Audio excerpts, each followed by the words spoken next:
Prions ensemble. Dieu, merci. Tu nous as sauvés de nos péchés. Et tu nous as placés et guidés dans ton Église, qui est ton corps. Nous t'en remercions sincèrement. Tu as accompli la rédemption éternelle et tu as ressuscité au 3e jour, nous sauvant ainsi parfaitement. Merci beaucoup. Aussi, tu nous as envoyé le Saint-Esprit. Tu demeures parmi nous. Et jusqu'à ton retour, Seigneur, tu marches avec nous. Merci. Notre vie sur cette terre est certes difficile et compliquée, mais nous nous revêtons de ta force et nous pouvons donc avec un cœur joyeux vivre. Sois toujours plus avec nous et qu'à travers nous, ta volonté puisse entièrement s'accomplir. C'est la demande que nous te faisons, qu'à travers nous, notre famille, nos proches, toute personne en lien avec nous, que ces nombreuses personnes puissent écouter ton évangile et recevoir le salut, car nous savons que c'est ce que tu veux, que nous nous donnions davantage pour ton évangile. Aide à ce que chacun de nous fasse ainsi. Et plus nous nous approchons de la fin, que nous nous efforcions davantage à nous réunir, à être ensemble. Et ce monde est sans dessus-dessous à cause du virus. Mais que nos précieux frères et sœurs, sauvés, que tu puisses prendre soin d'eux, sois toujours plus proche d'eux, pour qu'ils puissent t'aimer davantage, Seigneur, qu'ils puissent avec un cœur qui se réjouit, avec joie, vivre leur vie de foi et te servir. Aide-les pour cela.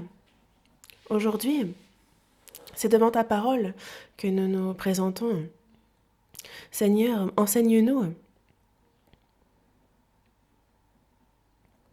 et que nous puissions observer cette parole que tu nous adresses, que nous puissions la pratiquer. Nous te demandons pour cela de nous guider. Nous confions toutes choses en toi, Seigneur. Et il faudrait que tous nous soyons ensemble dans la parole, mais il y a des frères et sœurs qui, pour diverses raisons, ne sont pas avec nous. Seigneur, que leur cœur puisse être toujours davantage guidé par ta parole et qu'ils soient remplis de la même grâce que nous. C'est notre souhait ardent pour eux.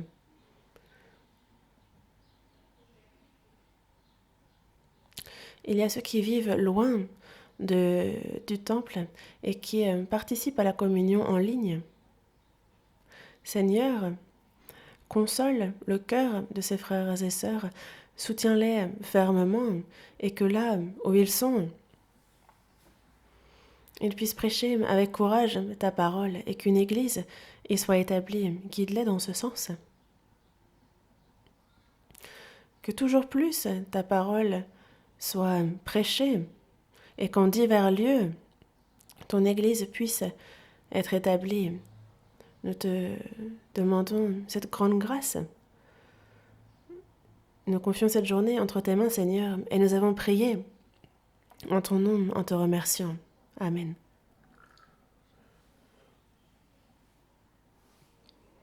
Aujourd'hui,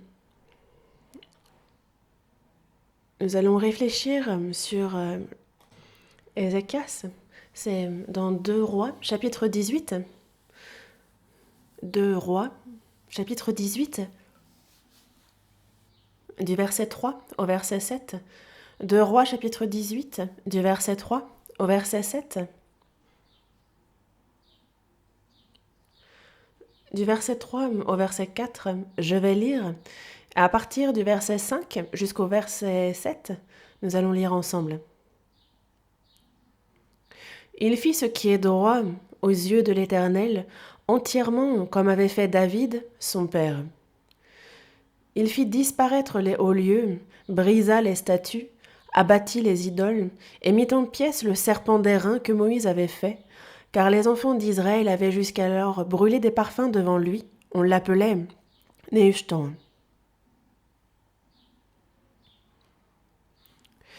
À partir du verset 5 jusqu'au verset 7, nous lisons ensemble.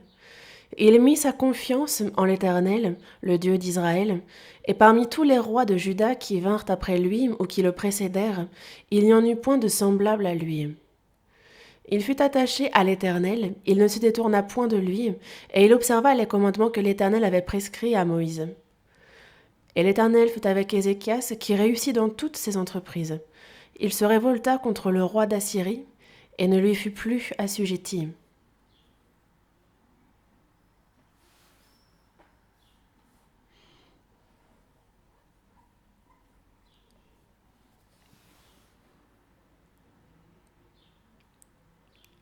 Nous venons de lire le passage principal.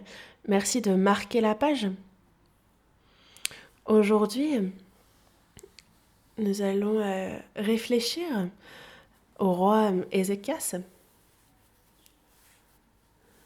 Et en ce qui concerne Ézéchias, on en parle dans 2 Rois, du chapitre 18 au chapitre 20, et dans 2 Chroniques, du chapitre 29 au chapitre 32, et aussi dans Ésaïe, chapitre 36 au chapitre 39.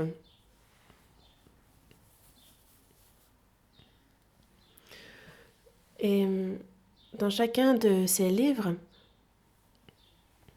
on nous explique, on nous éclaire sur la vie d'Ézéchias, et ce de manière un peu différente.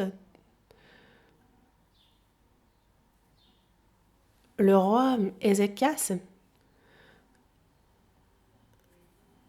si on réfléchit aux accomplissements dans l'ordre chronologique dans sa vie, à ce qu'il a réalisé, ça nous est bien décrit dans 2 Chroniques, chapitre 29. On voit d'ailleurs comment il purifie le temple, précisément, dans la fin de ce chapitre 29. On voit comment il restaure aussi le culte. Dans 2 Chroniques, chapitre 30, il y a une restauration du culte et on voit le peuple observer la Pâque. Dans le chapitre 31, on voit la réforme religieuse d'Ézéchias. Puis, dans le chapitre 32, on voit l'invasion de Sanchérib. Et concernant cette invasion de Sanchérib, on voit que Ézéchias se bat bien, on le voit triompher. Et après avoir triomphé, on voit que Ézéchias tombe gravement malade et on voit également comment il est rétabli. Et après cela, on voit justement la délégation envoyée par l'Empire babylonien et on voit également Ézéchias tomber face à cette tentation. Donc dans 2 Chroniques, du chapitre 18 au chapitre 20, là,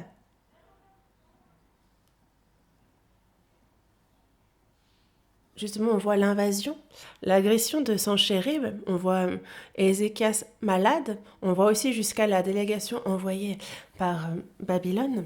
C'est expliqué assez succinctement. Et alors que dans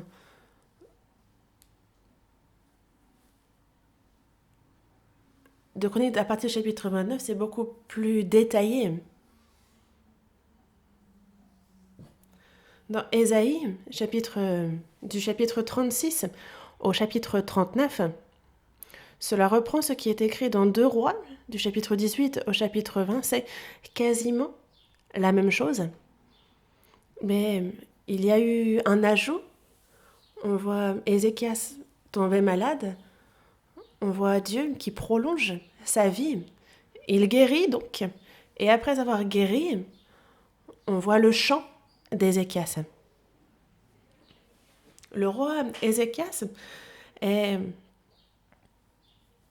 nous montre bien en quoi consiste la vie de foi après le salut. Et évidemment que toute l'histoire du peuple d'Israël est déjà nous montre comment le chrétien doit vivre Pour David, par exemple, il nous montre très bien la vie de Jésus. Et ce à quoi nous allons réfléchir aujourd'hui, quand on observe la vie d'Ézéchias, c'est la même chose.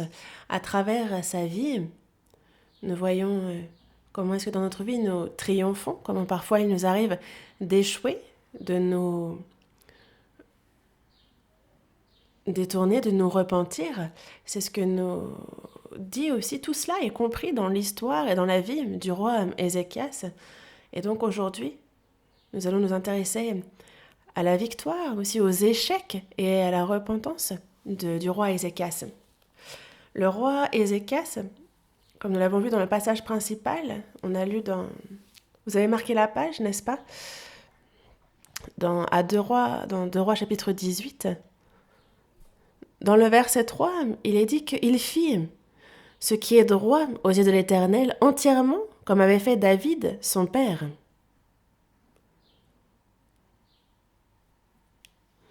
Le roi Ézéchias fit ce qui est droit aux yeux de l'Éternel.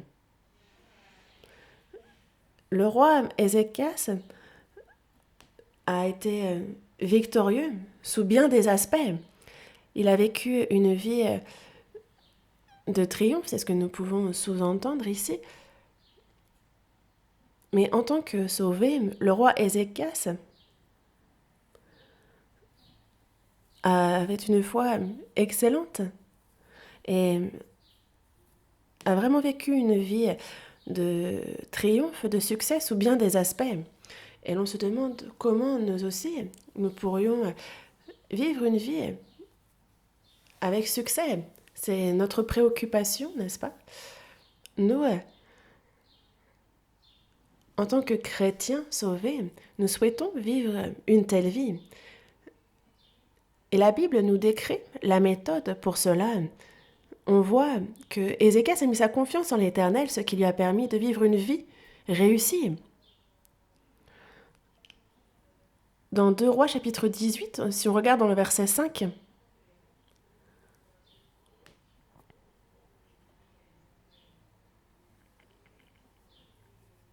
c'est un verset crucial et donc nous allons le relire ensemble, le verset 5.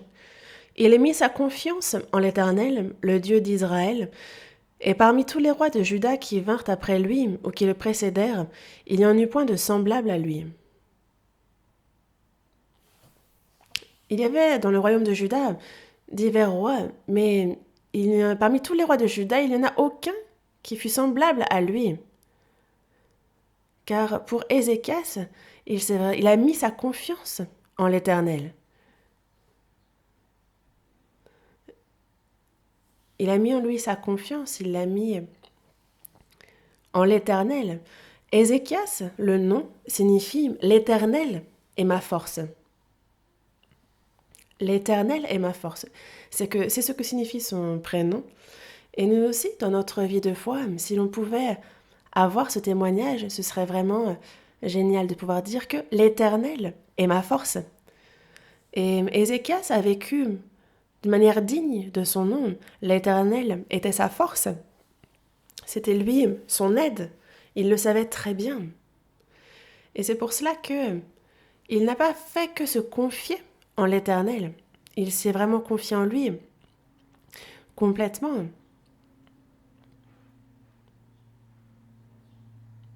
Ézéchias pourrait aussi être vraiment comparé à David au niveau de la foi excellente qu'il avait.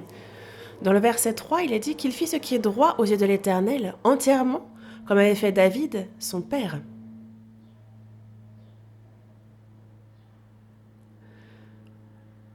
On voit ici la confession de foi du roi Ézéchias. Il dit « L'Éternel est ma force ». Dans le psaume 18, verset 1, David confesse aussi « Je t'aime, ô Éternel, ma force ».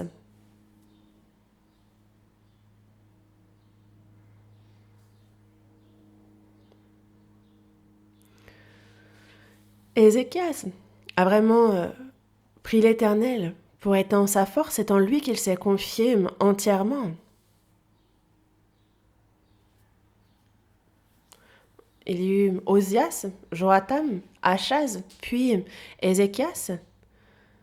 Ils se sont succédés pour gouverner. Et le prophète qui œuvrait à l'époque, qui était en fonction, vous le savez, c'est le prophète Ésaïe. Et le prophète Ésaïe aussi fait la même recommandation. On va le voir dans Ésaïe chapitre 45. Ésaïe chapitre 45,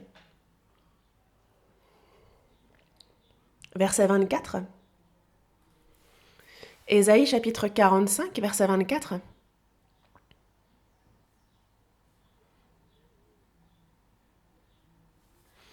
En l'Éternel seul, me dira-t-on, réside la justice et la force.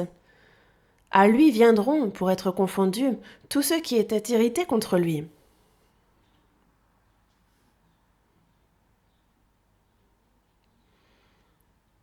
En l'Éternel seul réside la justice et la force. Et c'est pour cela qu'il faut que les hommes aillent à lui et seulement à lui. Dans Ésaïe, chapitre 26, verset 3, il nous exhorte aussi à la même chose. Ésaïe, chapitre 26, verset 3.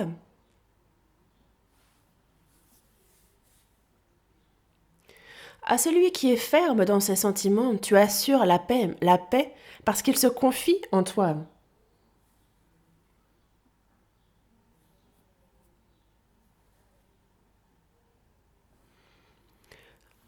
La force, la justice sont en l'Éternel et en l'Éternel seul. Et c'est pour cela que les hommes, s'ils sont faits à l'image de Dieu, il leur convient alors d'avancer vers Dieu et de se confier seulement dans le Seigneur. Car l'orage de la vie est menaçant, il est sinistre, mais les personnes qui restent concentrées, car on a beaucoup dans ce monde de divinités qui n'en sont même pas et qui tentent les hommes, mais les personnes qui justement ne se laissent pas tenter, qui restent droites devant Dieu, sont ceux qui sont fermes dans leurs sentiments. Et Dieu le sait très bien. Et il assure la paix parce qu'il se confie en lui. Et c'est pour cela que nous aussi, il nous conviendrait d'avoir le même témoignage. On va voir dans Hébreux, chapitre 13. Hébreux, chapitre 13, verset 6. J'aimerais que cela devienne notre témoignage aussi dans la foi. Lisons ensemble. Il fut attaché à l'Éternel, il ne se... Oh non. C'est donc avec assurance que nous pouvons dire « Le Seigneur est mon aide, je ne crains rien. Que peut me faire un homme ?»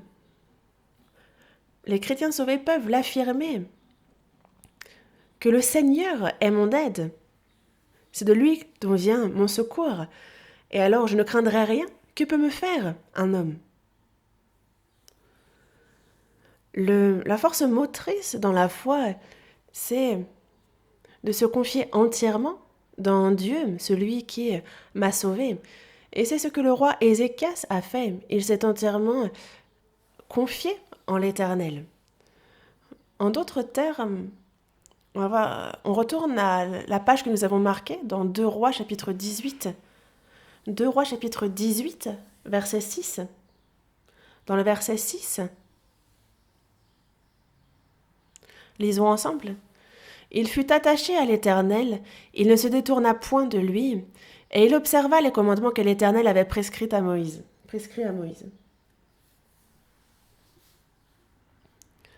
Se confier entièrement à Dieu et seulement à Dieu. Il s'est attaché à l'Éternel, il ne s'en est pas détourné. Il a observé les commandements de l'Éternel. Et c'est ce genre de personne-là qui, comme il nous le dit dans le verset 7, l'Éternel fut avec Ézéchias qui réussit dans toutes ses entreprises. Où qu'il aille, il a réussi dans toutes ses entreprises. Et dans notre vie aussi, il y a moyen de se confier en l'Éternel et seulement en l'Éternel, de nous confier en lui entièrement. c'est de s'attacher à l'Éternel, de ne pas s'en détourner et d'observer ses commandements, d'être enraciné dans l'Église, d'être attaché aux frères et sœurs, à la communion, de ne pas s'en détourner. Et c'est en cela que consiste de s'attacher, de se confier en l'Éternel entièrement et uniquement en lui, de prier, de croire en sa parole et d'observer cette parole.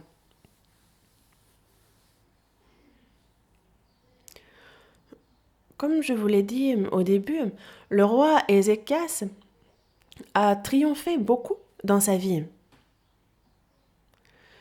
Il a beaucoup triomphé et on va voir cela en détail. On va voir que déjà, il a triomphé dans sa vie personnelle, à titre individuel, dans le combat contre lui-même. Il a été victorieux. Et par ça, cela veut dire que dans sa vie personnelle, sa vie pieuse personnelle, il a été vainqueur. Voyons dans le verset 3, on voit justement qu'il fit ce qui est droit aux yeux de l'Éternel, entièrement comme avait fait David son père. Et dans le verset 4, il fit disparaître les hauts lieux, il brisa les statues, abattit les idoles, il mit en pièces le serpent d'airain que Moïse avait fait, car les enfants d'Israël avaient jusqu'alors brûlé des parfums devant lui. On l'appelait Nehushtan.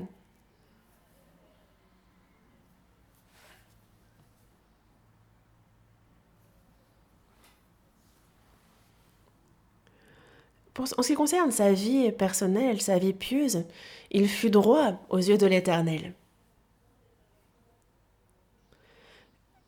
Et aussi, quand on parle d'être droit, il est important de garder à l'esprit droit, mais aux yeux de qui? C'est une question importante. Les personnes célèbres dans ce monde, et ce monde même, nous dit regarde au plus profond de ton cœur ce que tu veux vraiment et agis selon ton cœur. Et évidemment que il faut être sincère et honnête avec soi-même et qu'il est important d'agir selon notre cœur. C'est une bonne chose et c'est important. Mais quand on parle d'être droit, il y a toujours, on qualifie en général droit aux yeux de qui? Et comme nous venons de le lire, dans le verset 3, en fait, il est bien dit qu'il fit ce qui est droit aux yeux de l'Éternel. C'est ce qui est écrit, n'est-ce pas? Et c'est pour ça que lorsque l'on parle d'être droit, il est précisé que c'est être droit aux yeux de l'Éternel. Et c'est ça qui est important. Qu'à toute personne, quand elle agit sur le regard de quelqu'un, ou par exemple, on peut avoir un cœur qui chancelle à tout moment. Et quand on observe ce cœur-là, en fait, on ne peut pas se confier en lui entièrement. Il y a le train de ce monde, il y a l'orage dans la vie. Et si on suit notre cœur, on voit qu'il va tanguer à droite, à gauche, selon l'orage dans la vie, selon les difficultés qu'on rencontre, qui on rencontre. Mais il nous faut garder à l'esprit qu'il nous faut être droit aux yeux de l'Éternel. Il ne faut prendre en compte que le fait que c'est devant les yeux de l'Éternel que l'on vit. Et alors, on pourra progressivement améliorer notre vie au regard de l'Éternel. Et ce, progressivement.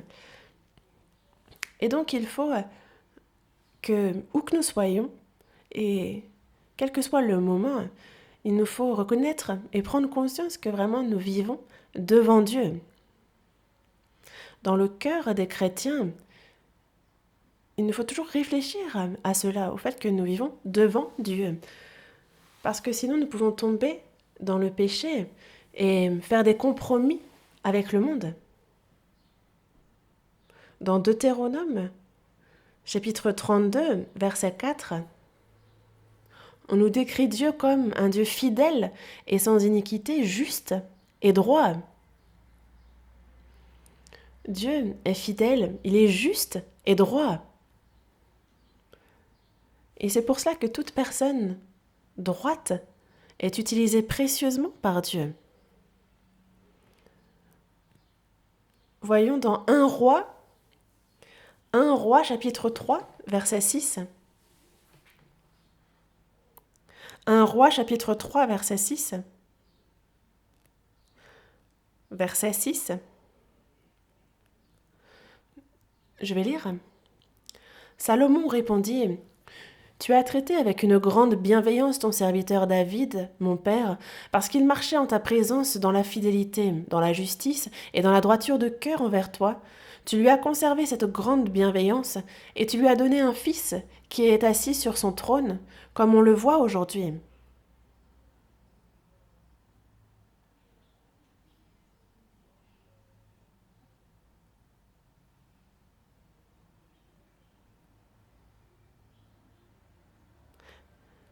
David fut fidèle, juste et droit de cœur envers Dieu. Et c'est pour ça que Dieu a marché en sa présence.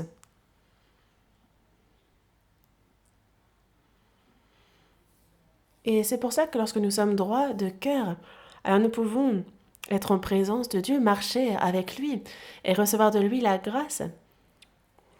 Car nous avons marché en étant droits, nous avons reçu la grâce et encore maintenant, nous recevons la grâce de Dieu. Et à l'avenir aussi, il nous faut marcher droit et nous recevrons ainsi beaucoup de grâce de Dieu. Et plus que toute autre chose, dans le verset 6, il dit: Tu lui as donné un fils qui est assis sur son trône.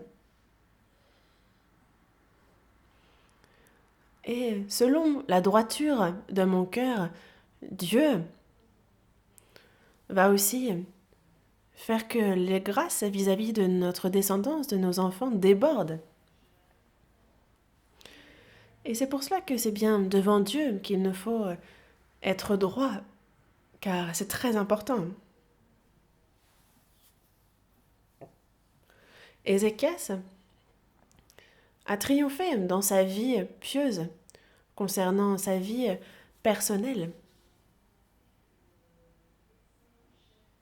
Et aussi,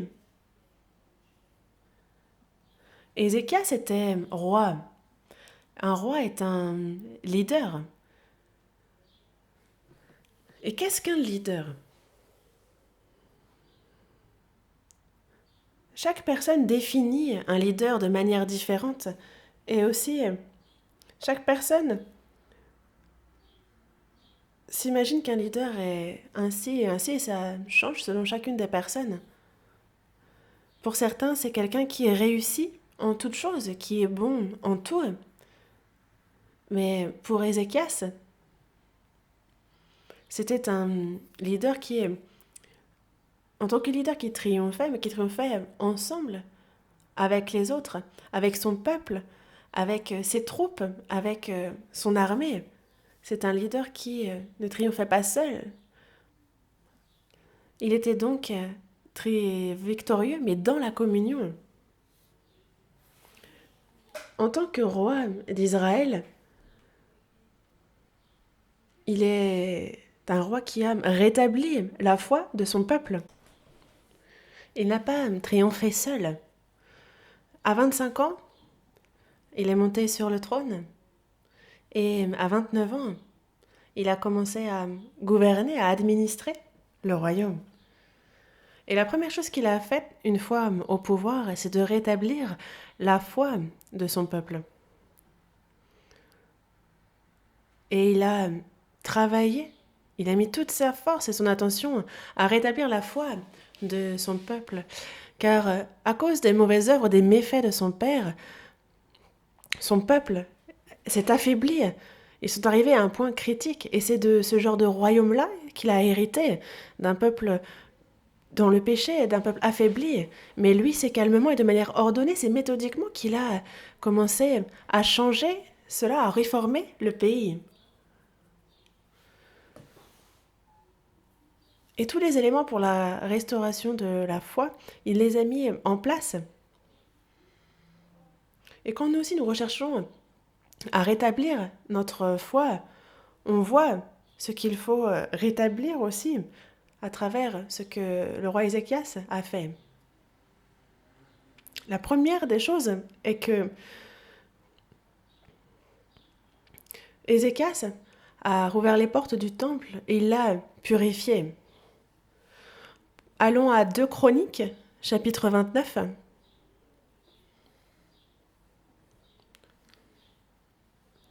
2 Chroniques, chapitre 29, versets 4 et 5. 2 Chroniques, chapitre 29, versets 4 et 5. Je vais lire. Il fit venir les sacrificateurs et les Lévites qu'il assembla dans la place orientale, et il leur dit, écoutez-moi, Lévites, maintenant sanctifiez-vous, sanctifiez la maison de l'Éternel, le Dieu de vos pères, et mettez ce qui est impur hors du sanctuaire.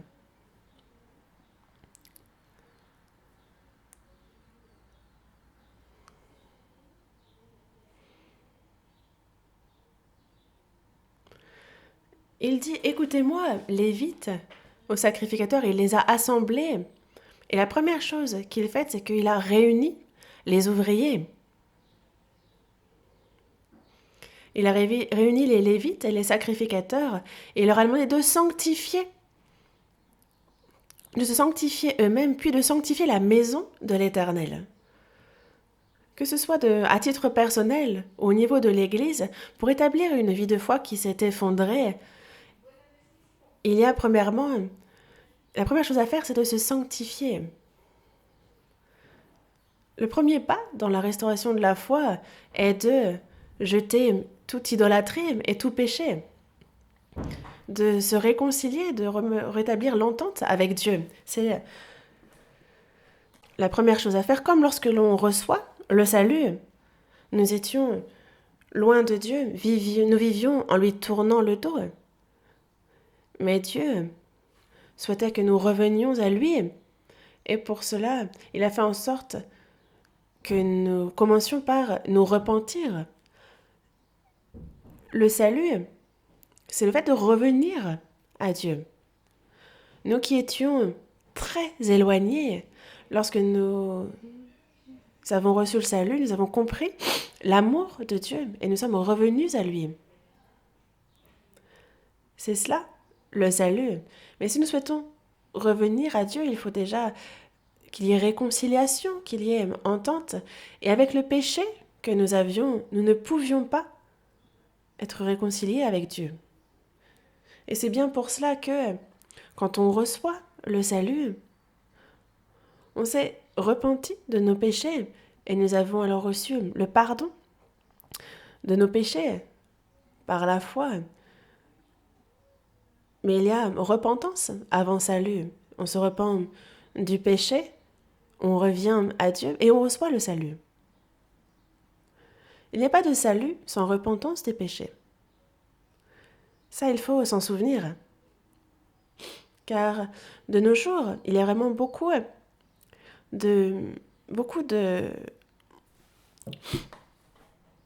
tellement de personnes qui parlent de salut sans pardon des péchés. Ils ont toute la connaissance, mais ils n'ont pas le principal. Ils n'ont jamais reçu le pardon des péchés. Et ça arrive très souvent. Il faut se repentir. Mais c'est sans avoir reçu le pardon des péchés qu'ils disent être sauvés, qu'ils disent connaître le salut. Et avant s'être sauvés sans pardon des péchés. Et ce genre de personnes sont très nombreux.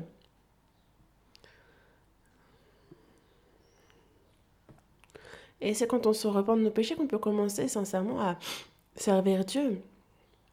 Dans la première épître aux Thessaloniciens, chapitre 1, verset 9, on voit comment justement les saints de Thessalonique se sont convertis à Dieu, comment ils ont abandonné les idoles pour servir le Dieu vivant et vrai. Ils sont d'abord convertis à Dieu, puis ils ont abandonné les idoles pour enfin servir le Dieu vivant et vrai. Après le salut, dans notre vie, parce que nous avons la chair, Il arrive que parfois nous tombions, mais même dans ce cas-là, il est important de rétablir notre foi, et ça commence par se repentir du péché. Dans le psaume 5, verset 5, il est dit de Dieu qu'il n'est pas un Dieu qui prend plaisir au mal. Et le méchant, d'ailleurs, n'a pas sa demeure auprès de Dieu. Le chrétien sauvé, son corps, c'est le temple où demeure le Saint-Esprit. Dans la première épître aux Corinthiens, chapitre 3, verset 16 aussi, il est dit « Ne savez-vous pas que vous êtes le temple de Dieu et que l'Esprit de Dieu habite en vous ?»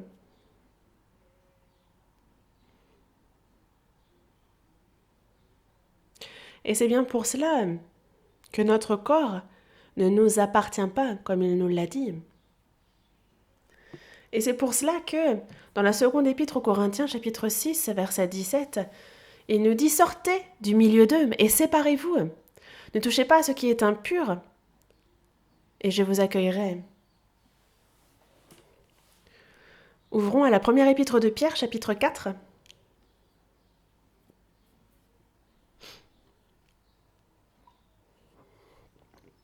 Première épître de Pierre, chapitre 4, versets 2 et 3.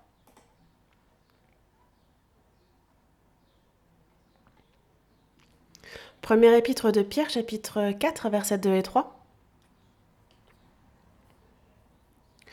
Ce sont des versets importants, donc nous allons les lire ensemble. Afin de vivre, non plus selon les convoitises des hommes, mais selon la volonté de Dieu, pendant le temps qu'il lui reste à vivre dans la chair.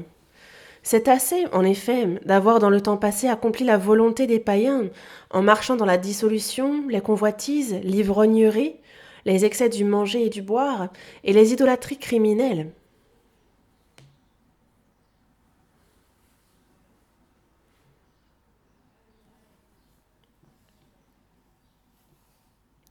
Nous aussi,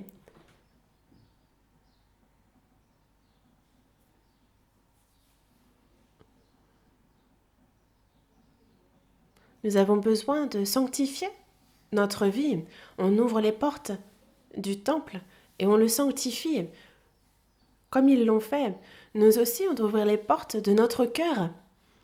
Et à chaque coin de notre cœur, il nous faut sanctifier ce cœur, sanctifier toute notre vie. C'est de là que l'on commence. Le retour du Seigneur est vraiment très proche. Et Ézéchias aussi a réuni les Lévites et les sacrificateurs et a fait en sorte qu'ils servent de nouveau Dieu. On retourne à 2 Chroniques, chapitre 29. Marquez aussi la page à 2 Chroniques, chapitre 29. Marquez la page aussi à 2 Chroniques, chapitre 29. Nous allons voir le verset 11. 2 Chroniques, chapitre 29, verset 11. Lisons ensemble. Maintenant, mes fils, cessez d'être négligents, car vous avez été choisis par l'Éternel pour vous tenir à son service devant lui, pour être ses serviteurs et pour lui offrir des parfums. Cessez d'être négligents maintenant. On se tient devant Dieu, et donc on doit se tenir à son service, on doit lui offrir des parfums. Car la question se posait, d'où vient cette fureur qui descend de l'Éternel? Et le roi Ézéchias l'avait bien compris. Toujours dans 2 Chroniques, chapitre 29, si on regarde le verset 6 et 7. Car nos pères ont péché, et ils ont fait ce qui est mal aux yeux de l'Éternel, notre Dieu. Ils l'ont abandonné, et ils ont détourné leur regard du tabernacle de l'Éternel et lui ont tourné le dos. Ils ont même fermé les portes du portique et éteint les lampes. Ils n'ont offert au Dieu d'Israël ni parfum, ni holocauste dans le sanctuaire. Et c'est pour cela que la fureur de l'Éternel est descendue sur le peuple d'Israël. C'est ce qu'il a compris. Et donc, au final, Ils ont donc fait ce qui est mal aux yeux de l'Éternel, ils l'ont abandonné, ils ont détourné leur regard. Ils lui ont tourné le dos et c'est pour ça qu'ils ont été châtiés. Ils sont allés vers les idoles. Ils ont servi les idoles et les ont adorés. Et ils sont ainsi châtiés. S'ils avaient su, ils seraient retournés à l'Éternel et auraient commencé par le servir. Nous aussi, en tant que chrétiens sauvés, on a certes reçu le salut, mais il y a encore des choses que nous n'avons pas abandonnées et des choses dont nous ne sommes pas même conscients. Il peut y avoir des idoles que nous ne connaissons pas encore dans notre vie et il nous faut les abandonner et retourner à l'Éternel pour le servir lui et seulement lui. Mais pour cela, la première des choses est qu'il faut prendre le Seigneur comme maître, comme Seigneur dans notre cœur. Et alors on se sanctifie. La deuxième chose est qu'il y a l'Église qui est le corps de Christ. C'est l'Église qu'il nous faut aimer, c'est dans l'Église qu'il faut mettre notre cœur. Alors, le troisième point, comme les portes du temple se sont ouvertes, on pourra aussi ouvrir les portes de notre cœur et avoir une véritable communion avec les frères et sœurs et les servir sincèrement. Et comme ils ont bien dit aussi, d'allumer les lampes. Nous aussi, c'est la parole qui, justement, il faut rallumer cette lampe de la parole.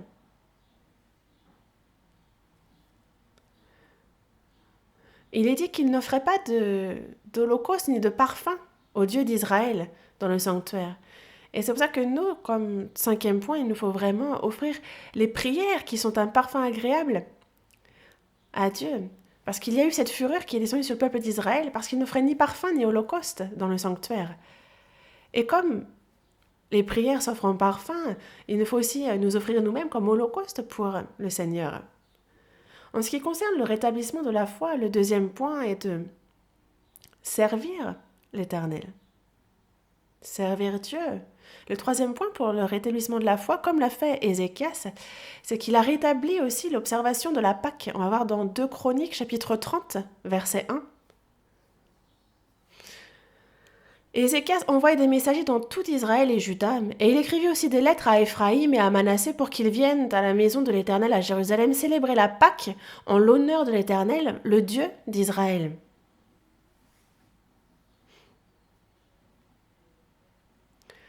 Ézéchias écrit donc des lettres et il demande à ce qu'on vienne à la maison de l'Éternel, au temple, à Jérusalem, pour célébrer la Pâque en l'honneur de l'Éternel. Ézéchias rétablit la célébration de la Pâque. Et ça, c'est se souvenir du sang de l'agneau, du Dieu qui a fait sortir le peuple d'Israël du pays d'Égypte. Dans Deutéronome, chapitre 16, versets 2 et 3, on les voit donc offrir ce sacrifice pour la Pâque et on les voit sortir. Et il est dit, il faut que tu te souviennes toute ta vie du jour où tu es sorti du pays d'Égypte. Ça, lorsqu'on rétablit notre foi, il nous faut absolument revenir à ce premier amour qu'est Jésus. Le remercier pour notre salut et rétablir cette joie du salut. Et ainsi pouvoir être ensuite dévoué avec un cœur volontaire dans le service pour Dieu. Et c'est pour cela qu'il nous parle d'ailleurs de la Sainte Communion qu'il faut observer. Et il nous faut faire ceci en mémoire du Seigneur, de son corps et de son sang qu'il a sacrifié pour nous. Et ce premier amour est très important. Et rétablir ce premier amour est vraiment très important. Pourquoi ? Parce que ça renouvelle en nous un cœur volontaire.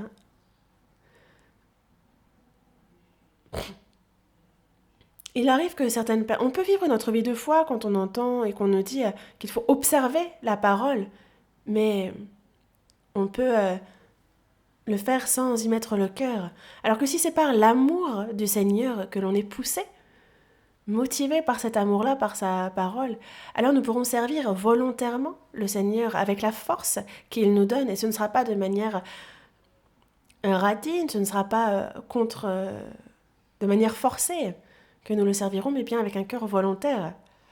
Et parce que nous aimons le Seigneur, alors nous avons vraiment un cœur volontaire pour le servir, pour pouvoir marcher avec lui jusqu'au bout et le servir.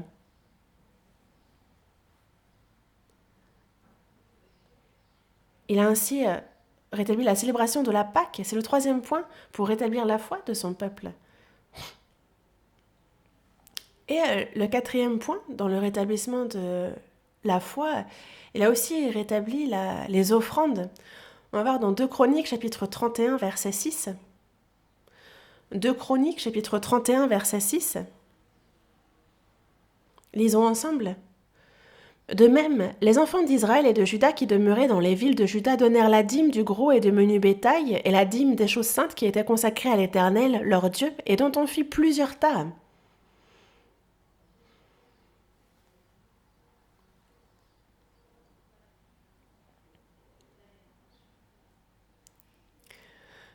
On nous parle d'un dévouement lié aux choses matérielles aussi. Il a rétabli cela concernant les sacrifices d'expiation, les holocaustes, les sacrifices d'action de grâce. C'est les sacrifices que faisait normalement le peuple d'Israël. Et ils ont ainsi commencé à donner la dîme.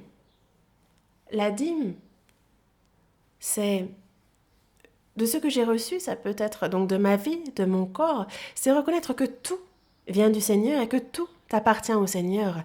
C'est juste l'expression de cette reconnaissance, c'est cela, la dîme. Et ce n'est pas du tout ce n'est pas de dire que sur 10, 9 sont à moi et que 1 est à Dieu, non.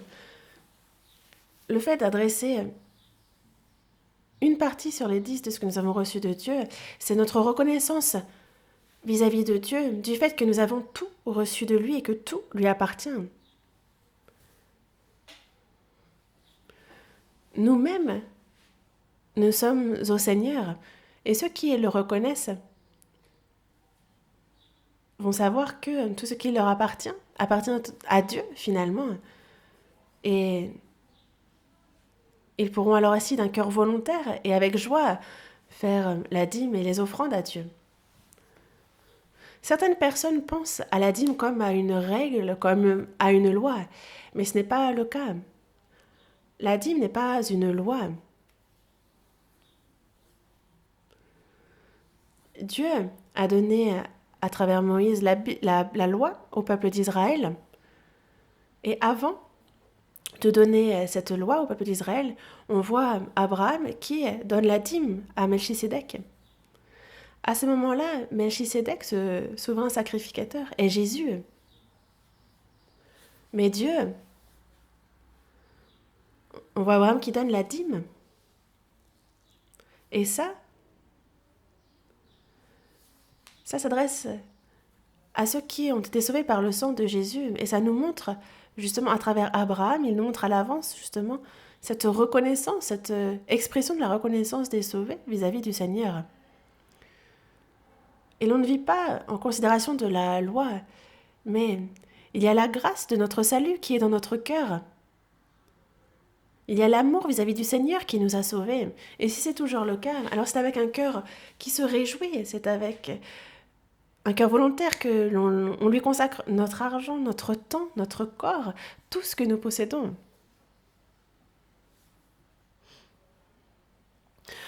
Et donc le quatrième point pour le rétablissement de la foi, c'était qu'Ézéchias a aussi rétabli les offrandes, la dîme. Une autre chose aussi, le troisième point pour lequel le roi Ézéchias fut victorieux, c'est que il a été victorieux par rapport à l'invasion assyrienne. On a l'Assyrie, qui est un grand empire, qui a envahi Israël, et donc pour le royaume de Juda, il se trouvait dans une situation très compliquée, très difficile. Ils étaient persécutés par les forces extérieures, mais malgré ces difficultés, on voit que les chrétiens sont victorieux. Lorsque l'Assyrie envahit le royaume de Juda, et le roi Ézéchias s'appuie en l'Éternel et il est vainqueur. Et c'est à 2 reprises que l'Assyrie envahit le royaume de Juda. Et la première fois, on voit on voit Ézéchias qui envoie un tribut considérable. Et on a eu l'impression que les Assyriens repartaient. Et c'était finalement temporairement échappé à l'invasion. Mais on voit le peuple assyrien qui va enfreindre l'alliance qui a été faite et ils vont revenir une seconde fois envahir le royaume de Juda avec sa grande armée. La première fois, Ézéchias a envoyé un tribut considérable qui a fait que la Syrie est repartie. Mais lors de la seconde invasion, Ézéchias a compris. Ah, on n'a pas à s'appuyer sur la force étrangère, on ne va pas non plus chercher les compromis avec les offrandes de biens matériels et demander à ce qu'ils repartent chez eux. Non, les compromis non plus ne vont pas résoudre le problème. Et c'est ce qu'il a compris. Alors, lors de la seconde invasion, il n'a pas oublié l'enseignement qu'il a reçu lors de la première invasion assyrienne. Et donc, dès le début, il va se confier en l'Éternel. Et donc, au final, ils sont grandement victorieux dans cette guerre. Et à travers cette victoire d'Israël contre la Syrie, ça nous enseigne nous-mêmes à titre personnel. Dans cette guerre spirituelle, on voit justement comment nous pouvons vaincre. Ézéchias a vaincu, et on va observer un peu comment. La première des choses est que Ézéchias, justement, ils ont tenu un conseil avec ses chefs et ils en ont donc discuté. On va voir dans 2 Chroniques, chapitre 32, versets 2 et 3. Verset 2. Ézéchias, voyant que son chérib était venu et qu'il se proposait d'attaquer Jérusalem, lisons ensemble le verset 3.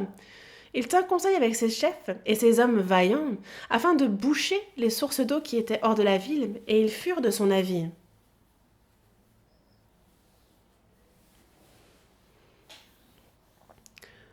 Sanchérib donc propose d'attaquer Jérusalem, d'envahir une seconde fois Israël. Et ce que fait Ézéchias, c'est qu'il tient conseil avec ses chefs et ses hommes vaillants. Et il décide donc de boucher les sources d'eau, les voies d'eau, les conduits. On voit donc qu'ils ont tenu conseil, ils ont discuté entre chefs, entre hommes vaillants. Et donc il n'a pas cherché seul. Et de manière individuelle à résoudre cela, c'est ensemble. Ils ont tenu un conseil militaire. Et donc la guerre ne se gagne pas seule. Dans une guerre entre nations, avant toute chose, avant de lancer la guerre, on a vraiment un conseil militaire qui aura lieu. Si le roi, par exemple, décide de manière individuelle d'attaquer l'ennemi, alors forcément que le pays connaîtra une grande crise. En Corée,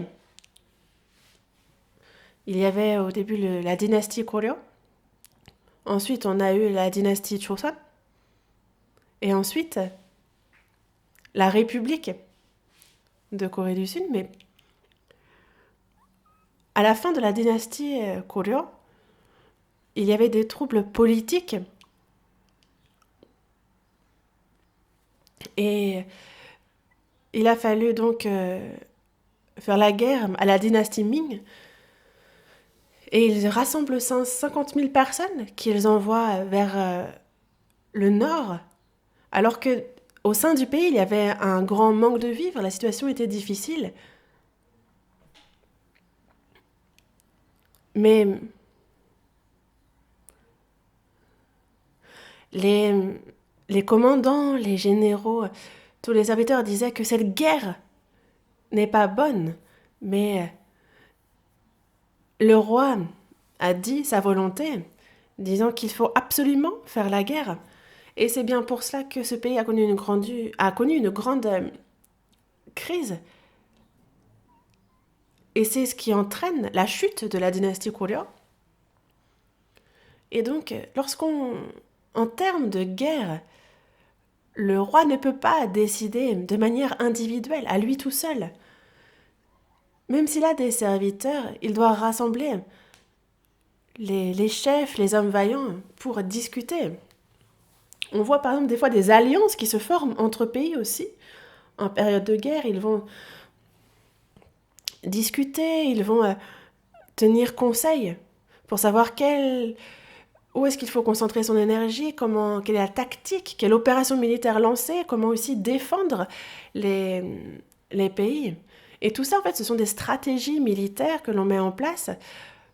On va donner, pour certains, en fait, certaines troupes, on va avoir l'impression qu'ils sont vraiment impressionnants dans la fonction qu'ils remplissent. D'autres troupes vont avoir l'air moins importantes, plus viles. Mais c'est une question de rôle et les deux doivent remplir leur rôle pour que la victoire soit au bout du combat. Et une fois la guerre finie, alors on a la rétribution, il y a les prix. Et toute personne qui a rempli sa fonction, son rôle, jusqu'au bout, cette personne-là sera récompensée. Et il en va de même pour nous dans la guerre spirituelle.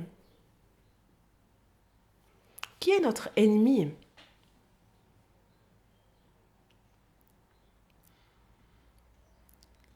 Notre ennemi, c'est le diable, c'est Satan. L'homme ne peut être notre ennemi.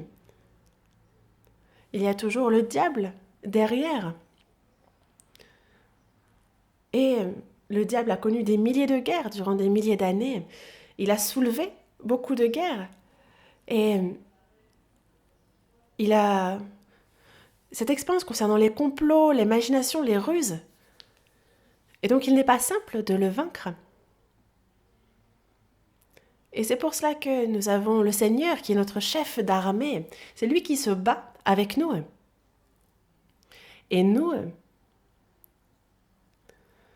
il nous faut avoir la foi en ce que nous sommes toujours vainqueurs. Et alors, la victoire nous est garantie. Pourquoi ? Parce que le Seigneur se bat pour nous. Seulement, ce que le Seigneur veut,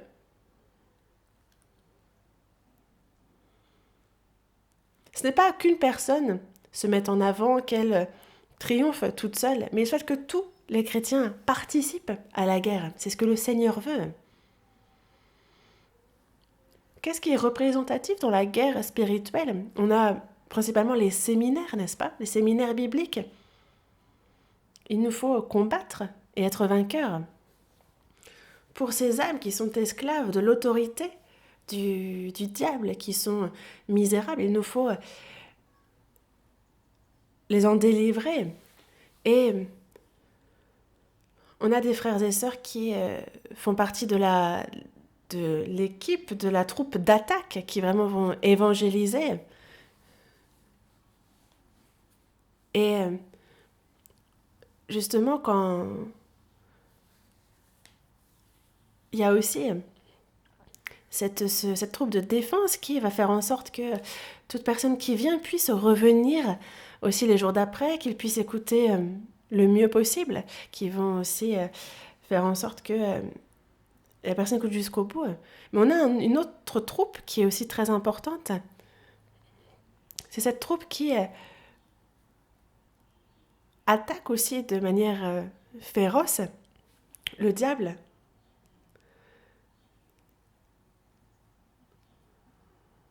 Qui va chercher vraiment à affaiblir, à anéantir la force du diable. C'est vraiment la troupe de prière qui, à l'arrière, lance des canons par la prière. Parce que les prières, c'est vraiment des boulets de canon qui vont vraiment faire en sorte de pouvoir anéantir, de pouvoir affaiblir l'ennemi. On a cette troupe de la prière et elle est très importante, c'est vraiment une troupe très importante.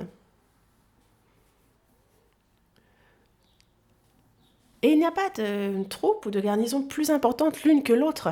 En réalité, il faut que chacune excelle dans son domaine. Dans la cuisine, il faut bien préparer les repas. Pour les personnes qui guident dans l'Église, même si la personne a une dispute conjugale, devant l'âme qui va venir écouter la parole, il faut lui sourire, il faut bien prendre soin d'elle. Et on évangélise un ami, mais cet ami-là n'est finalement pas venu. Et donc, on a vraiment le cœur lourd.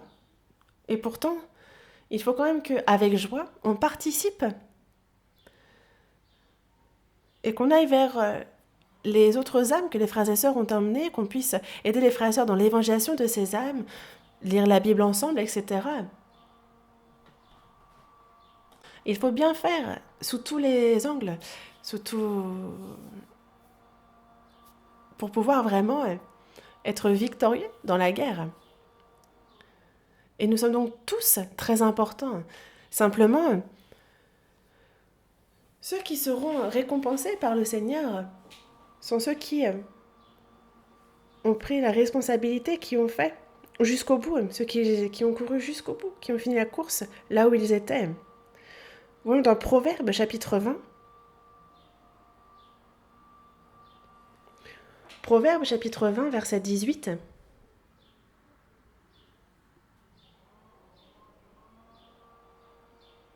Proverbes chapitre 20, verset 18, lisons ensemble. Les projets s'affermissent par le conseil, fais la guerre avec prudence. Les projets s'affermissent par le conseil, on a besoin du conseil pour réussir dans nos projets. Et il faut être très prudent, beaucoup réfléchir pour faire la guerre. On va voir dans Proverbes chapitre 15, verset 22. Proverbes chapitre 15, verset 22. Les projets échouent faute d'une assemblée qui délibère, mais ils réussissent quand il y a de nombreux conseillers. Parmi nous, s'il y a une personne ne peut pas à elle seule bien évangéliser, tout bien faire. Et c'est pour cela qu'en ce qui concerne la préparation de la guerre, il faut que l'on discute ensemble, pour que l'on ait des conseils de guerre. Il faut qu'on délibère dans l'assemblée pour pouvoir être victorieux dans la lutte spirituelle, pour bien pouvoir faire les séminaires.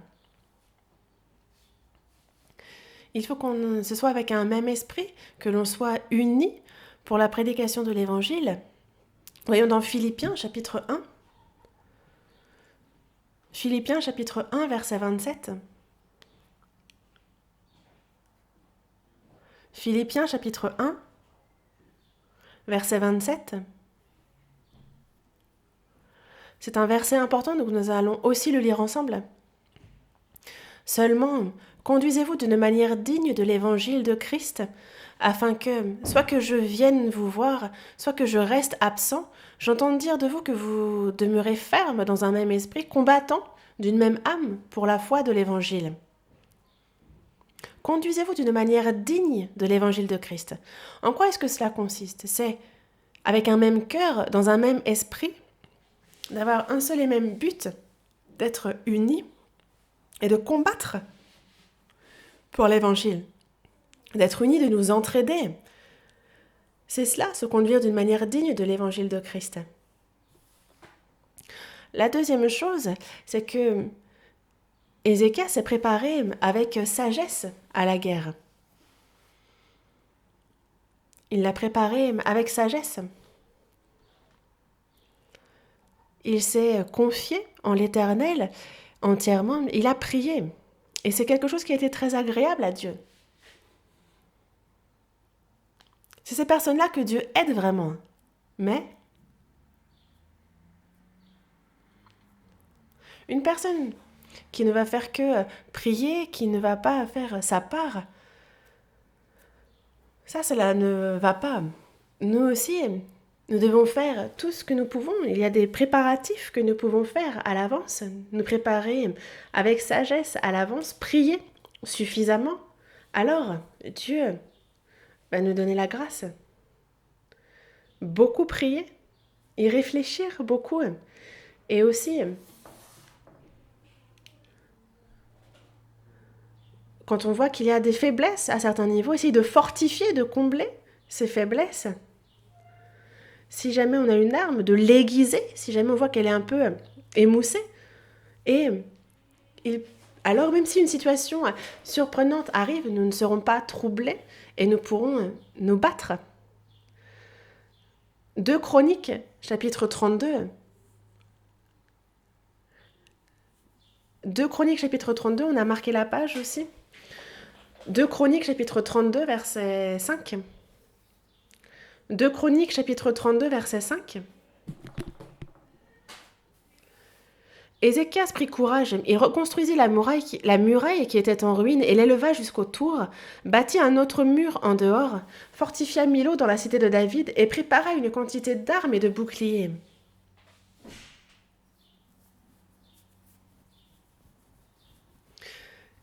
Que fit Ézéchias? Il reconstruisit la muraille qui était en ruine. Il y avait des parties de la muraille qui étaient en ruine, il les a reconstruits. Et il y avait aussi il a élevé les tours. Et en fait, il a ajouté à cela un autre mur en dehors qu'il a bâti. Il a aussi fortifié Milo dans la cité de David. En termes plus simples, et donc finalement, il a renforcé les protections, la défense extérieure. Il a reconstruit la muraille qui était en ruine. Il a aussi fortifié la ville. Il a solidifié aussi toutes les protections extérieures. Et donc, il a vraiment fait en sorte de mieux protéger les parties qui étaient faibles. Il a fortifié celles qui manquaient de vigueur. Dans Ésaïe, chapitre 35, verset 3, il dit bien « Fortifiez les mains languissantes et affermissez les genoux qui chancellent. » Nous, chrétiens, pour nous, les frères et sœurs sont importants. Comme Ézéchias a fortifié les zones plus faibles dans sa muraille, dans ses défenses, nous aussi, il y a les frères et sœurs peut-être plus faibles. Il nous faut les consoler davantage, prier aussi pour elles, vraiment fortifier les mains languissantes, affermir les genoux qui chancellent. Et il y a aussi un rôle très important pour les frères et sœurs, c'est les encourager à pouvoir justement les féliciter pour qu'ils se battent mieux, à ajouter justement à leur force, les encourager. Aussi, Ézéchias a fortifié ce qui était faible et ce qui était fort, il les a encore solidifiés davantage et il a aussi établi des hommes. Dans le verset 6, il donna des chefs militaires au peuple et les réunit auprès de lui sur la place de la porte de la ville, s'adressant à leur cœur, il dit « Il a donné des chefs militaires au peuple. Il a établi des hommes pour pouvoir justement participer ensemble, car ce n'est pas seul que l'on gagne la guerre. Il a ainsi établi des hommes, des chefs militaires. Et c'est très important d'établir ainsi des chefs, car le prédicateur pourra être exceptionnel, le missionnaire pourra être remarquable. Si les frères et sœurs ne coopèrent pas, alors on ne peut rien faire. Dans cette guerre spirituelle, ce n'est pas une seule personne qui peut avoir beaucoup de connaissances, beaucoup de puissance, beaucoup de choses. Ce n'est pas à elle seule qu'elle va vaincre. Et c'est pour ça que c'est très important d'établir des chefs, d'établir des hommes. Dieu est avec eux et Dieu manifeste sa puissance par eux. Et c'est pour ça que, pour la guerre, Ézéchias a donné des chefs militaires au peuple et c'est ensemble qu'ils ont travaillé. Il les a réunis sur la place devant la porte de la ville. Et à la fin du verset, en fait, il dit qu'il s'adressa à leur cœur. En pleine guerre, par exemple, la moindre aide est vraiment quelque chose qui fortifie et ça fait vraiment une grande différence. on prend soin les uns les autres. En fait, c'est une grande force que d'avoir des frères d'armes, des compagnons d'armes qui sont là pour nous soutenir, pour nous consoler. Et dans l'Église, quand on s'examine, on se pose parfois la question, ah, mais est-ce que moi je suis digne de telle ou telle position? Mais en tant que prédicateur, le fait, le simple fait même que vous soyez l'âme est vraiment une grande force, c'est une grande consolation aussi. En pleine guerre, il n'y a pas mieux que des frères d'armes avec lesquels nous sommes et nous combattons ensemble, quelqu'un qui pourra protéger mes arrières, quelqu'un qui pourra, avec qui l'on combat. Personne à qui on peut confier notre vie et quelqu'un qui, à mes côtés, prendra aussi les armes et combattra avec moi. Alors imaginez, pour la guerre spirituelle, c'est bien plus vrai. Les frères et sœurs ne sont pas des ennemis. Il arrive parfois que les frères et sœurs se méprennent vis-à-vis et il y a des malentendus entre les frères et sœurs. Mais il ne faut pas réagir ainsi. Les frères et sœurs sont des frères d'armes avec lesquels il faut coopérer. C'est ensemble que l'on va se soutenir, que l'on va se consoler dans la communion. C'est vraiment très important. Il nous faut nous édifier les uns les autres, ensemble. Et aussi la troisième chose, c'est que Ézéchias s'est vraiment préparé à la guerre. Dans le verset 5, à la fin du verset, il est bien dit qu'il prépara une quantité d'armes et de boucliers. Il a aussi bouché les sources d'eau. Il a aussi préparé justement à un siège. Il a beaucoup prié et il avait la foi en ce que si Dieu intervient, alors c'est la victoire pour eux. Mais s'il s'est bien préparé spirituellement, il a aussi préparé matériellement. Et ça, c'était sage.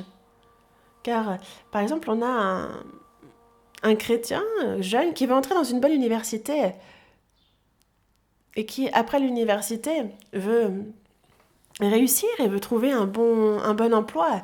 Si on a un étudiant chrétien ainsi, il faut qu'il étudie. En conséquence, il faut qu'il se prépare et qu'il étudie beaucoup. Mais s'il est paresseux dans les études et qu'il souhaite réussir, finalement, c'est quelque chose que Dieu ne lui accordera pas. Il faut prier Dieu, être certain qu'il nous aide, mais il y a des choses qu'il faut concrètement préparer aussi à ce moment-là. Et si on ne s'y prépare pas bien, alors Dieu ne permet pas que cela se réalise. Il y a des choses qu'il nous faut réellement préparer. Et une personne qui s'y prépare bien est une personne sage. Dieu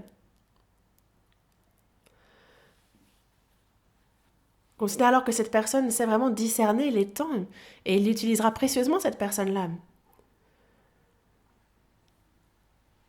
Et une personne qui veut être utilisée va se préparer beaucoup, elle va réellement bien se préparer. Elle se demandera comment est-ce qu'elle peut fortifier son cœur, comment elle peut faire pour que telle ou telle personne puisse être sauvée avec certitude, comment telle ou telle personne pourrait demeurer dans l'Église. Elle va vraiment se préparer concrètement à beaucoup de choses. Par la prière, elle va investir des biens, du temps, et si elle n'a elle-même par la force, elle va s'unir avec les frères et sœurs. Et c'est à travers cette personne-là que Dieu va prêcher précieusement son évangile.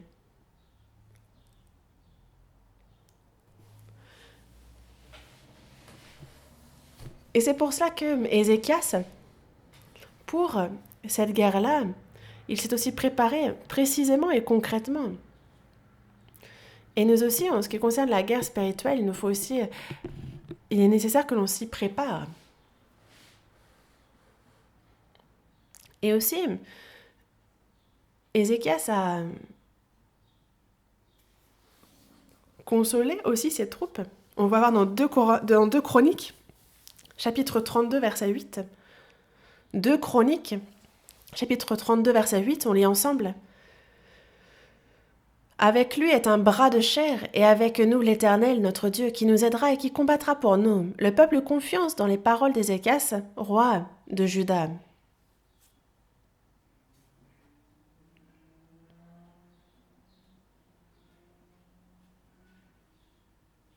Ézéchias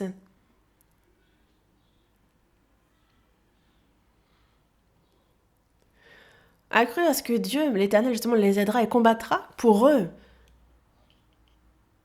Et c'est ainsi qu'il a pu unir le cœur du peuple, qu'il les a ainsi consolés, qu'il les a fortifiés. Il s'est appuyé sur la foi en Dieu, il a ainsi pu fortifier son peuple, l'exhorter. Et c'est pour ça que le peuple a confiance dans les paroles d'Ézéchias. Et nous aussi, les uns envers les autres, on se console, on s'exhorte. J'aimerais vraiment que l'on devienne de tels frères et sœurs. Dans Deutéronome, chapitre 31, verset 6, il est dit « Fortifiez-vous, ayez du courage. Ne craignez point et ne soyez point effrayés devant eux. » Pourquoi ? Parce que l'Éternel, ton Dieu, marchera lui-même avec toi, et il ne te délaissera point, il ne t'abandonnera point.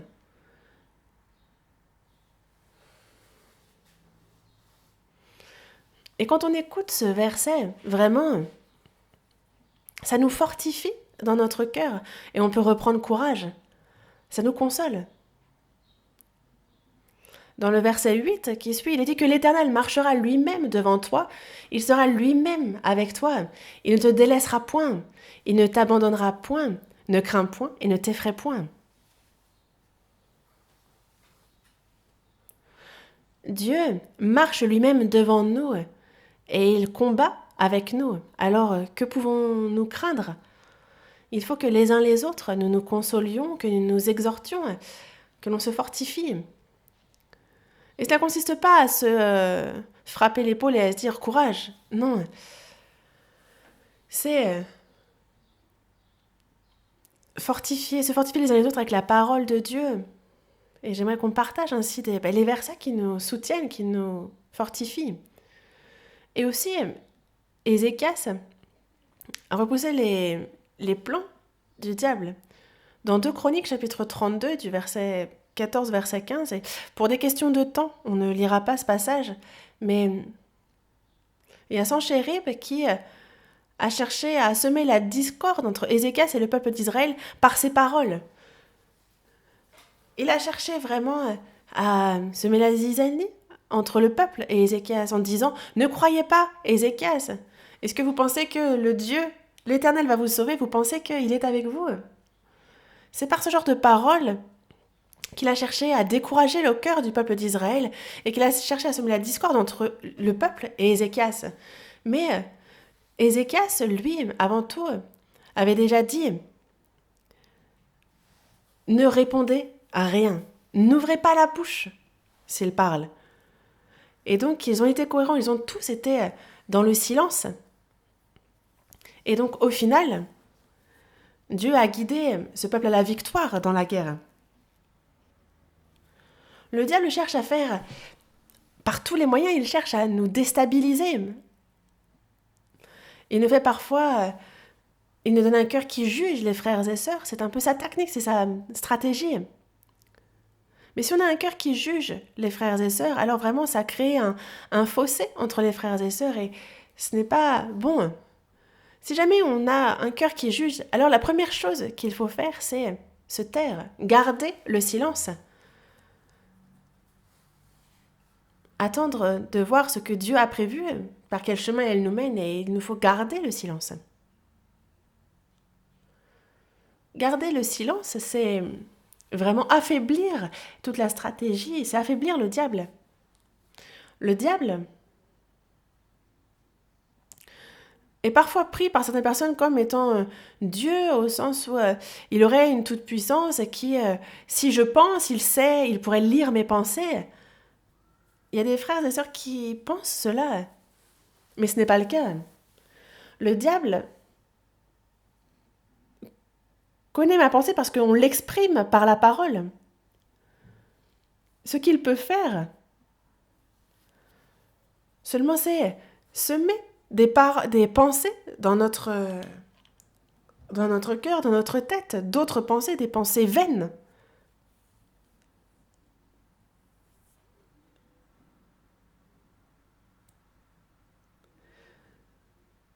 Et lorsqu'il y a de mauvaises pensées dans notre cœur qui ne sont pas droites aux yeux de Dieu, alors la meilleure façon de faire, c'est de garder le silence à ce moment-là et d'attendre de voir ce que Dieu a prévu dans la communion. Et aussi, Ézéchias ils étaient unis dans la prière. On va voir 2 Chroniques, chapitre 32, verset 20. Le roi Ézéchias et le prophète Ésaïe, fils d'Amo, se mirent à prier à ce sujet et ils crièrent au ciel. Le roi Ézéchias et le prophète Ésaïe donc, se sont mis à prier ensemble. Et cette prière a une grande efficace lorsque des compagnons d'armes, justement, prient ensemble. Car là où 2 ou 3 sont réunis en son nom, le Seigneur est parmi eux. Et lors de la guerre à Réphidim, on voit Moïse qui lève ses mains pour prier. Et le temps passe et il s'affaiblit et ses mains commencent à descendre. C'est alors que Hur et Aaron vont soutenir les bras de Moïse pour qu'il puisse être levé et qu'il puisse gagner la guerre.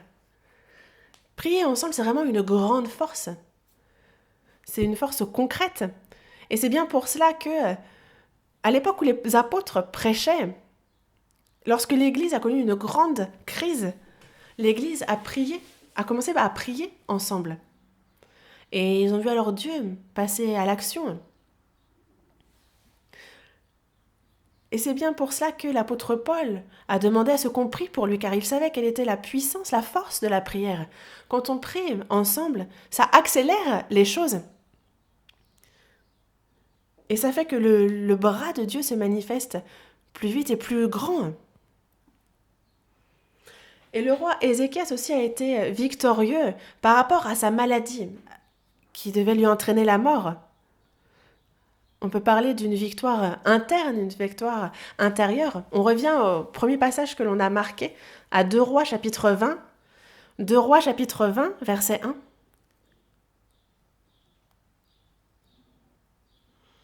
2 Rois chapitre 20, verset 1.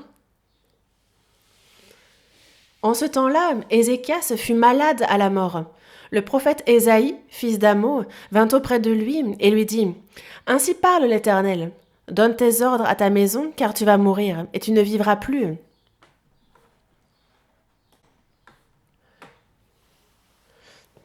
Il lui a dit « Donne tes ordres à ta maison, car tu vas mourir, et tu ne vivras plus. » Ézéchias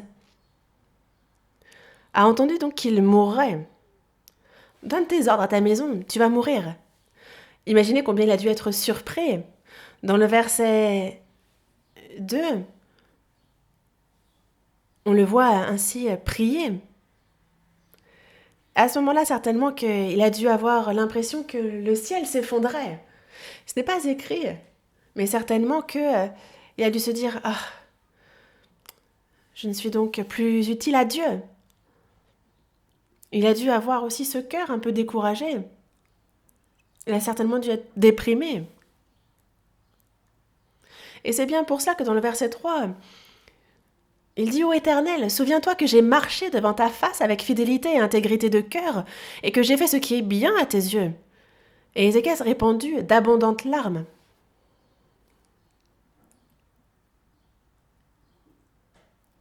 Souviens-toi que j'ai marché dans ta face avec fidélité et intégrité de cœur auparavant. » Souviens-toi de cela, c'est la prière qu'il adresse à Dieu.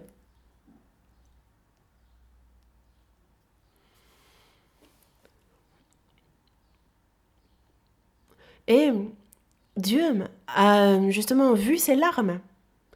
Et il a ainsi prolongé sa vie de 15 années. Dans le verset 5, on voit que parle l'Éternel et il dit « J'ai entendu ta prière, j'ai vu tes larmes, voici, je te guérirai. »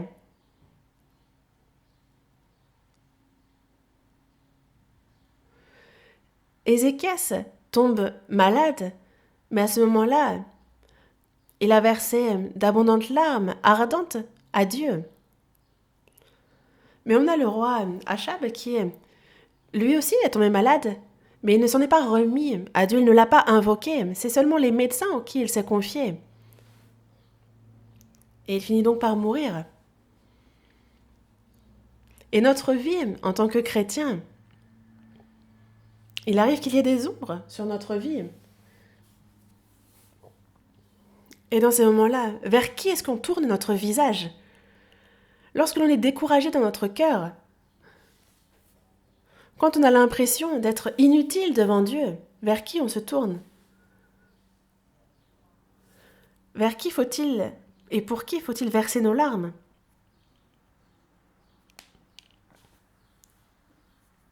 C'est vers le Seigneur qu'il faut nous tourner. Ézéchiel a été vainqueur sur un point de vue personnel dans sa vie et aussi avec son peuple. Même face aux difficultés extérieures avec la Syrie, il a été vainqueur. Et en voyant cela, il a aussi pu vaincre à titre personnel. Et imaginez Ézéchias dans notre communion et qui témoigne. Que dirait-il? Il dirait: frères et sœurs, Dieu est avec vous. Reprenez courage. Ne vous confiez qu'en Dieu. Priez Dieu et seulement Dieu. Et alors forcément il vous donnera la victoire dans les difficultés. Il faut ainsi. Je me souhaite vraiment de vous réjouir et d'être vainqueur. Est-ce que finalement ce n'est pas le témoignage qu'on pourra avoir si on vit ainsi? Ézéchias s'est confié entièrement en l'Éternel et il a été vainqueur. Mais si on s'arrête ici, on peut vraiment avoir l'impression que la vie d'Ézéchias fut parfaite. Mais Ézéchias est un homme. Et Ézéchias aussi a échoué. Et ce n'est pas seulement Ézéchias, mais aussi parmi nous, il y a ceux qui momentanément peuvent s'enorgueillir. Et alors à ce moment-là,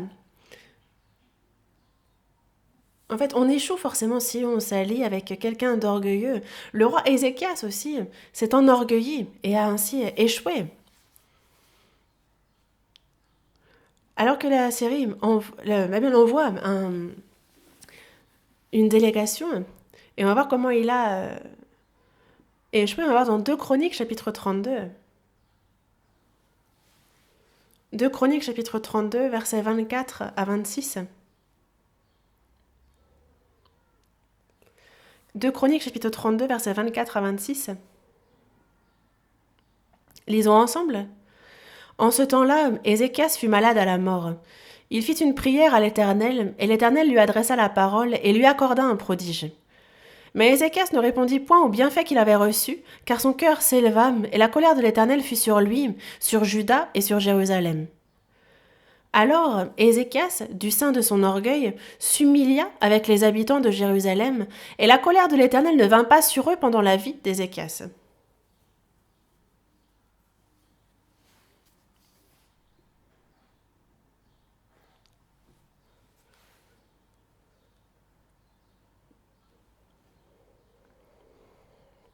Il y a cette délégation qui est envoyée par Babylone, et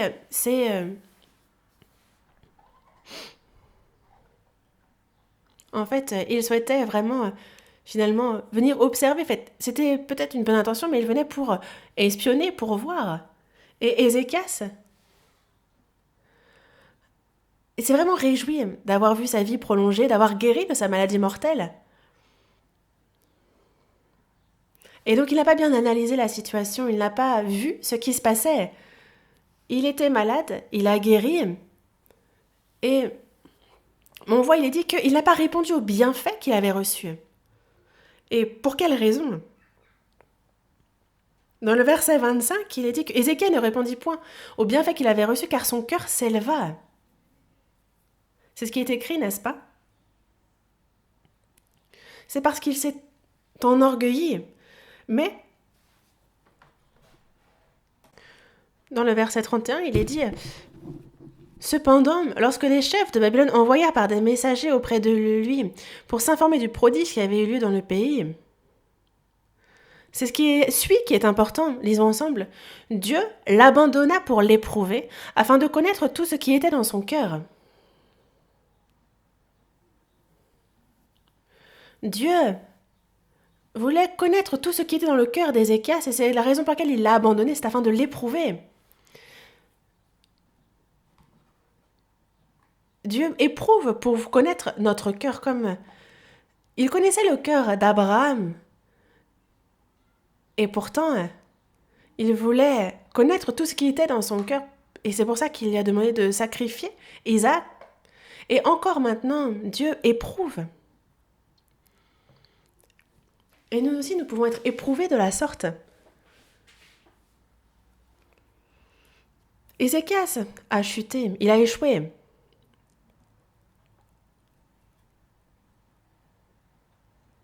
Et quand on passe sur des voies dangereuses, en fait, on fait attention, parce qu'on sait que c'est dangereux et donc on fait d'autant plus attention. Mais lorsque on a une route bien droite, il n'y a aucune voiture, on ne fait pas plus attention que cela alors qu'il faudrait. Et si je vis une vie paisible dans la grâce de Dieu, alors il faut se poser la question, est-ce qu'on rend suffisamment grâce à Dieu? On ne parle pas de biens matériels seulement, mais c'est notre cœur qu'il faut lui donner intégralement. Et voir, est-ce qu'on lui donne bien notre temps? Est-ce qu'on lui donne bien... Est-ce qu'on lui sacrifie tout? Est-ce que finalement j'arrive à consoler les autres par mes témoignages? Est-ce que je ne suis pas toujours en contresens? Est-ce que je continue à prier comme il se doit et qu'il n'y a rien qui freine cette prière? Toutes ces questions-là, il faut se les poser, il faut s'examiner. Nous voyons que Ézéchias s'est élevé dans son cœur et qu'il a ainsi échoué. Et c'est un enseignement qu'il nous faut recevoir. Parce que Dieu est un Dieu qui éprouve. Et il se peut que nous soyons éprouvés tout d'un coup sans qu'on s'en rende compte par Dieu. Pour conclure, après avoir été vainqueur, la chose dont il faut se méfier le plus, c'est l'orgueil qui peut survenir alors. Ézéchias, lui, s'est repenti. Toutefois, dans le verset 26, il est dit « Alors Ézéchias, du sein de son orgueil, s'humilia avec les habitants de Jérusalem. » Ainsi, la colère de l'Éternel ne vint pas sur eux pendant la vie d'Ézéchias.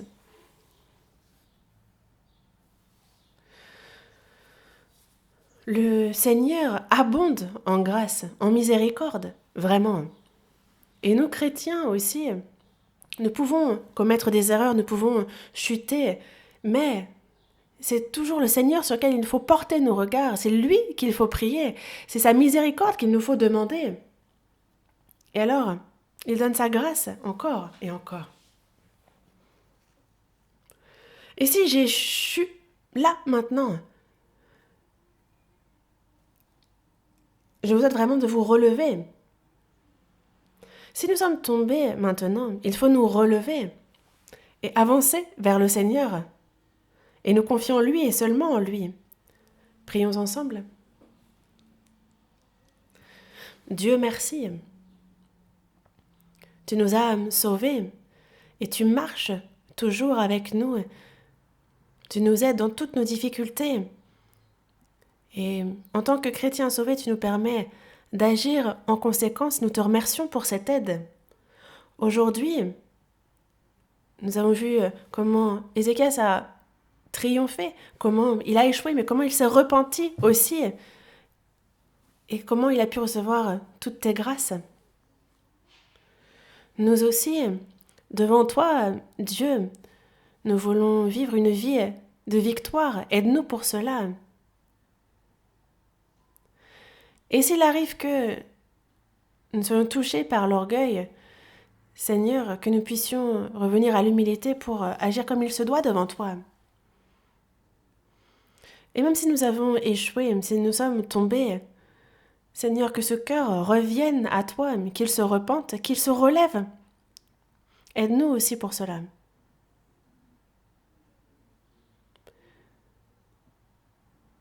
Toutes choses, Seigneur, nous les confions dans tes mains miséricordieuses.